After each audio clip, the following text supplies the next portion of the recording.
La journée mondiale de lutte contre le paludisme, c'est ce 25 avril. Une 6e journée pour sensibiliser sur les moyens de prévention. Des bouées de sauvetage made in Côte d'Ivoire entièrement fabriquées avec des objets flottants, une idée de jeunes sauveteurs.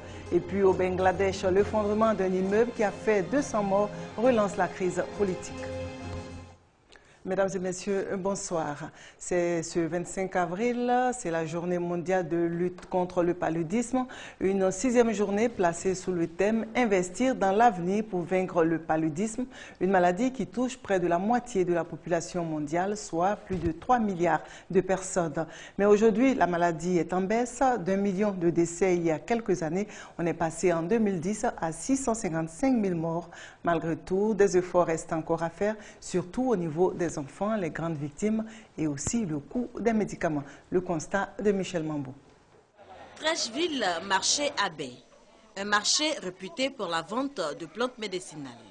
Ici, semble-t-il, les maladies n'ont aucun secret pour les vendeuses, encore moins le paludisme. En tout cas, on vend les bons médicaments ici. Ça, c'est le palu, ça soigne le palu. Ça, c'est palu jaune là, ça soigne ça. Ça, c'est utère, ce qu'on appelle palu utère, ça soigne ça. Et ça, c'est pour le palu. On prépare, on boit. Ça fait palu, fièvre, typhoïde, fatigue, tout. On fait bouillir, on boit, on purige. C'est 200 les... Et certains patients y trouvent leur compte. Je préfère prendre les médicaments traditionnels parce que ça me soigne plus. Les prix sont abordables. Il y a tout ce que tu veux. Il y a un que j'utilise beaucoup, on appelle ça jaune amer. On met ça dans tonique pour boire. C'est ça, j'aime beaucoup utiliser. Ça me soigne très bien même. Toujours est-il que le paludisme demeure un véritable problème de santé publique.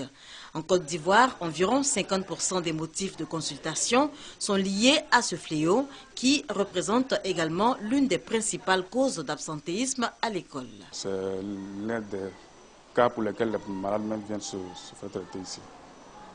Dès qu'on a un palu et qu'on fait le test rapide, sur 5, il y a 4 positifs. Mais quand ils viennent, on leur demande de dormir sous les moustiquaires et de chercher à évacuer les eaux usées. Et malgré les efforts fournis pour l'éradiquer, le mal continue de faire des victimes. Toujours pas de vaccin, l'accès au traitement n'est également pas à la portée de toutes les bourses. La journée mondiale de lutte contre le paludisme, célébrée ce 25 avril, devrait permettre donc de rappeler la nécessité d'un investissement et d'un engagement politique pour une lutte plus accrue. Il faut donc poursuivre les efforts car en Afrique, le paludisme continue de tuer des enfants. C'est le cas en République démocratique du Congo où les autorités tentent de faire reculer le paludisme à travers des stratégies de prévention. Dans la petite école de Kimpese, pas de maths ni de français ce jour-là. La leçon est consacrée au paludisme et à sa prévention. À 200 km de Kinshasa, Kimpese est en pleine zone endémique et la maladie y est un problème quotidien. Vous voyez le vieux papa ici, ok? Oui. C'est pour vous dire que beaucoup d'élèves étaient trop s'absentaient à l'école à cause de cette maladie. Avec un quart, il y a des fois qui se présentaient à l'école à cause de cette maladie. La République démocratique du Congo est l'un des pays les plus touchés par le paludisme. Même la capitale n'est pas épargnée. Des malades, ce centre de santé situé dans le Grand Kinshasa en reçoit une trentaine par jour.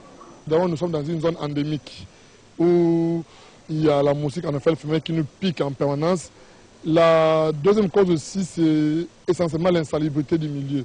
Le milieu étant insalubre, il favorise la pullulation du vecteur, l'anophèle, c'est-à-dire qu'il pique les gens. Pourtant, les progrès sont réels. 13 millions de moustiquaires imprégnés ont été distribués aux enfants et aux femmes enceintes. Les antipaludéens sont gratuits dans certaines structures, et ce grâce à l'aide du Fonds mondial de lutte contre le sida, la tuberculose et le paludisme. L'année dernière, on a décaissé plus de 100 millions de dollars. Et cette année, on voit de décaisser encore presque 100 millions de dollars pour le palu. Mais la crise financière est passée par là et aujourd'hui les progrès sont menacés par la stagnation des financements au niveau mondial. Dormir sous moustiquaire imprégné, lutter contre l'insalubrité, des moyens efficaces pour lutter contre le paludisme. On reste toujours dans le ton de la santé avec le premier congrès international de cardiologie d'Abidjan qui a ouvert ses portes hier. Une initiative ivoirienne et tunisienne pour lutter contre les maladies du cœur.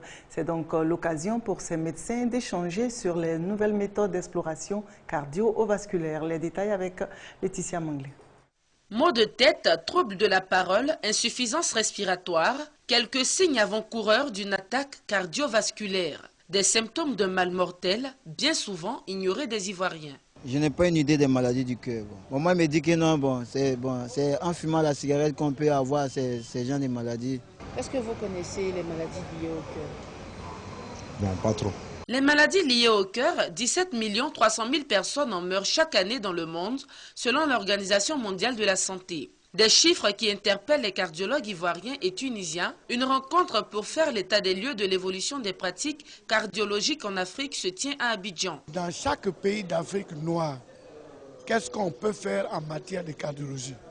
Par exemple, à Abidjan, on peut tout faire. On fait le diagnostic, on opère à cœur ouvert. Est-ce qu'au Togo, au Burkina, c'est la même chose? Donc nous sommes en train de mettre nos expériences en commun pour dégager un pôle d'excellence. Une expérience fort enrichissante pour les praticiens tunisiens. Ils veulent apporter un plus aux techniques médicales déjà en cours en Côte d'Ivoire. On espère, avec les médecins de la Côte d'Ivoire, installer un pont pour pouvoir accueillir des malades qui nécessitent des soins particuliers en Tunisie. Opération à cœur ouvert, matériel chirurgical de dernière génération, on peut le dire, la prise en charge des maladies du cœur en Côte d'Ivoire connaît une amélioration. Toute chose qui devrait aller avec la sensibilisation du grand public sur les signes et dangers liés aux maladies du cœur. Et à ce propos, l'Institut de cardiologie d'Abidjan est un des centres de référence de la sous-région. Le recyclage des objets flottants, c'est l'ingénieuse idée de jeunes sauveteurs ivoiriens. Tout ce qui flotte sur la mer ou la lagune est donc récupéré et résultat obtenu, on a des bouées de sauvetage, des ceintures et des gilets. Toute une activité pour réduire les décès par noyade. Laetitia Manglé nous entraîne dans cet univers. Aller à la plage, une activité toujours vécue par les enfants comme une partie de plaisir. Mais pour Yasmine, c'est un cauchemar qui remonte à la tendre enfance. Du moins, c'était, car à 8 ans aujourd'hui, Yasmine n'a plus peur des étendues d'eau. Avec son matériel de plongée, elle affronte toute seule les vagues.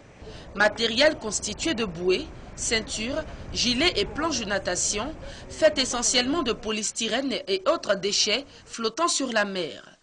Une trouvaille de jeunes sauveteurs bénévoles regroupés au sein de l'unité spéciale de sauvetage aquatique. C'est les mousses qu'on a récupérées sur la mer. Ça a été jeté et on a essayé de les redresser un peu. Mais on a vu que ça pourrait nous servir par rapport à la matière.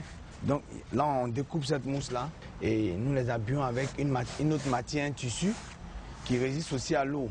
Cette brigade anti-noyade veut à long terme éliminer les morts par noyade sur le littoral et même les étendues d'eau privées. Des enfants dont l'âge varie entre 2 et 12 ans font déjà l'expérience de ces équipements Made in Côte d'Ivoire. Au début, j'avais très peur.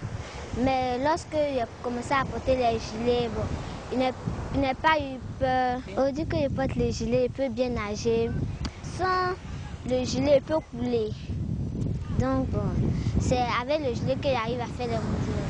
Pour l'heure, ces équipements sont gratuits à titre d'essai, mais seraient à long terme commercialisés par les jeunes sauveteurs. Une belle initiative de jeunes sauveteurs bénévoles. Avant de poursuivre cette édition, je vous lis ce communiqué. Les élections couplées qui viennent de se tenir ont créé des tensions suite à des contestations qui ont entraîné des dégâts graves jusqu'à occasionner des pertes en vie humaine. Ces violences sont inacceptables. Le gouvernement les condamne fermement et s'insurge contre les perturbations des dépouillements des bulletins de vote. Je reprends. Le gouvernement les condamne donc fermement et s'insurge contre les perturbations des dépouillements des bulletins suscités par certains candidats et les tient responsables des dérapages. Ces actions qui tendent à ternir l'image de notre pays et à perturber la quiétude de nos populations nous interpellent tous. Par conséquent, le gouvernement exhorte les candidats, tous bords confondus, à prendre toutes leurs responsabilités en appelant les uns et les autres au calme. Il les invite à accepter la loi des urnes. Le gouvernement ivoirien rappelle à tous que la CEI est la seule habilité à proclamer des résultats partiels et que les voies de recours existent en cas de contestation, conformément aux lois en vigueur. Le gouvernement ivoirien rassure les populations et les invite à vaquer tranquillement à leur occupation. Communiqué fait ce 25 avril. Lu par Maître Afoussiata Bamba Lamine, ministre de la Communication, porte-parole adjoint du gouvernement. On reste toujours dans le ton de la découverte. Une autre découverte dans le district d'Abidjan, précisément dans la commune d'Adjamé, c'est le marché des légumes. Les produits proviennent des pays de la sous-région, presque un port sec qui fait le bonheur des ménages. Visite guidée des lieux avec Grace Kando et Franck Wadiou. Williamsville, commune d'Adjamé, un port sec. Spécialité, la vente de légumes en provenance des pays de la sous-région. Le site approvisionne la majorité des marchés du district d'Abidjan. Ici, on trouve tout type de produits maraîchers et à moindre coût. C'est la vieille qui nous a envoyé venir faire des achats d'oignons par l'eau funéraire. Les prix sont abordables et puis c'est les produits des pays frères. Nous, on vient payer ici et puis on s'en revend. Comme le prix est bon, si on vient payer, on gagne un peu aussi dessus. Il peut avoir 5 000, il peut avoir 6 000, il y a tout dedans. Un port sec, la trouvaille plaît et sa réalisation, selon l'un des initiateurs, vient combler un vide. Quand on vient avec nos marchandises, ça reste à l'intérieur du camion. C'est à l'intérieur du camion que nous vendons nos produits. Et le nombre de jours que cela fait, on est obligé de payer les camions et cela crée un surcoût. Des choux, de la tomate et bien d'autres légumes proposés par des commerçantes, des grossistes pour la plupart. Et sur le site, des fillettes bien malines ont trouvé un moyen de se faire un peu d'argent. Oignons seulement on ramasse partie vendre. Les jus qu'on vend autour de 1000 francs, ça dépend. Ainsi va le quotidien au marché aux légumes de Williamsville, créé en décembre 2012. 10 à 15 camions en moyenne y déchargent quotidiennement leur contenu. De quoi y faire de bonnes affaires. La MISMA, mission de soutien au Mali, bientôt sous mandat de l'ONU, c'est la résolution adoptée aujourd'hui par le Conseil de sécurité qui autorise ainsi la création d'une force de maintien de la paix. 12 600 casques bleus seront donc déployés pour stabiliser le nord du Mali. Au Bangladesh, deuil national décrété ce jeudi 25 avril.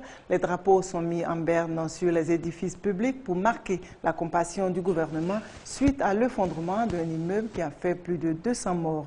Le pire accident dans l'histoire industrielle du pays qui relance ainsi la crise politique. Toute la nuit, les secours ont lutté avec des moyens parfois dérisoires.